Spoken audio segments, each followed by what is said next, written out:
with mine, I like to just dose a little bit and get rid of it, just because I haven't used it in a few hours. So I just get rid of that first little bit.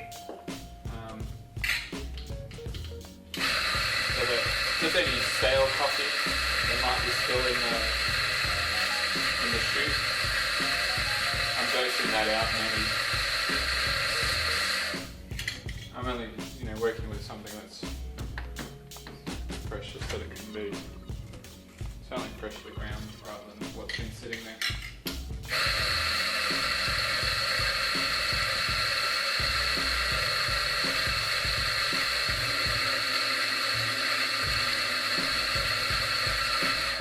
Alright, so once you've dosed your basket, I like to just give it a bit of a tap.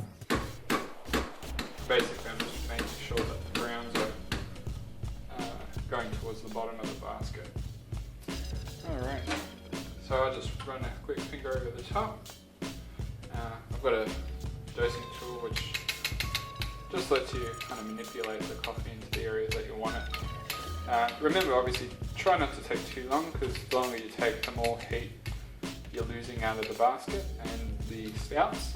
So once you're happy with it, don't play around too much. Now I'm going to use a mutating tamp. So basically, as you can see, I'm moving the tamper and I'm trying to take the coffee from the center and maneuver it out towards the edges of the basket. So once you're happy with that, kind of do a bit of a polish and then just do a nice even tamp. And once you're happy with that, give it a quick sweep.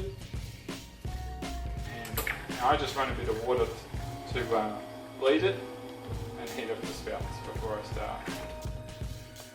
Alright, give that a quick dry. Now, make sure you don't leave it in too long, because it will burn the top of the coffee. So once you put it in, hit the lever and go for it. Alright, so let's get going.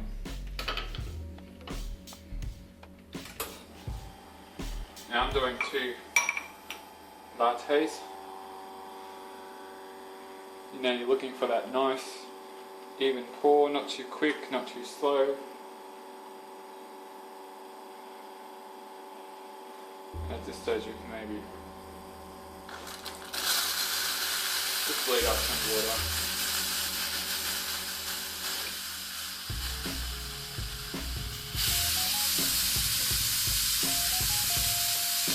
So once you're happy, steam's nice and dry, I'm going to use the BST method. Oh, sorry, not BST.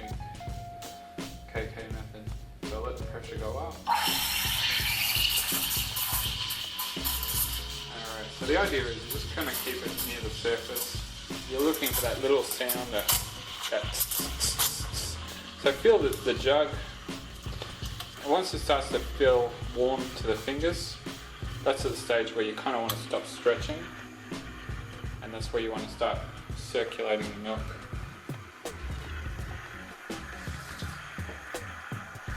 Now I've got a temp tag, so I'm just looking for the colour change. Also, you may hear it, it might start to sound a little bit, the pitch of the steaming, the milk itself, will, as it thickens, the sound will deaden, because obviously the surface tension is a lot greater and the sound's not travelling outside of the milk as much, so it will start to sound deeper, and it's at that point where you kind of know, okay, I've stretched it and I've combined it, and I need to stop heating the milk. Alright, so now we're going to attempt some latte art. I don't know how well this is going to work. If you can look at the milk, I don't know if you come over here,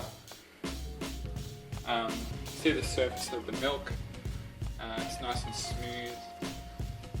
When I roll it, it kind of sticks onto the side of the jug, and that's what you're really looking for. Now, my coffee's been sitting for a little bit. Basically what I want to do is I want to give it a bit of a swirl, and that will bring the crema back to the top of the glass. It was still pretty much there, but you might see someone do that And that's what they're trying to do. Alright, so we step back a bit. Pretty much doing latte art. Really about just feeling comfortable before you start pouring. Now I'm going to start up. Now I keep it rolling, so I'm not going to start laying it. And then as I get near the top, I lay my pattern.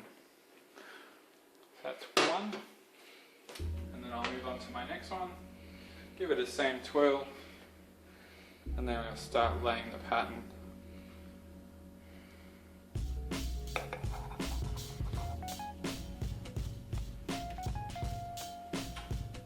Just let it.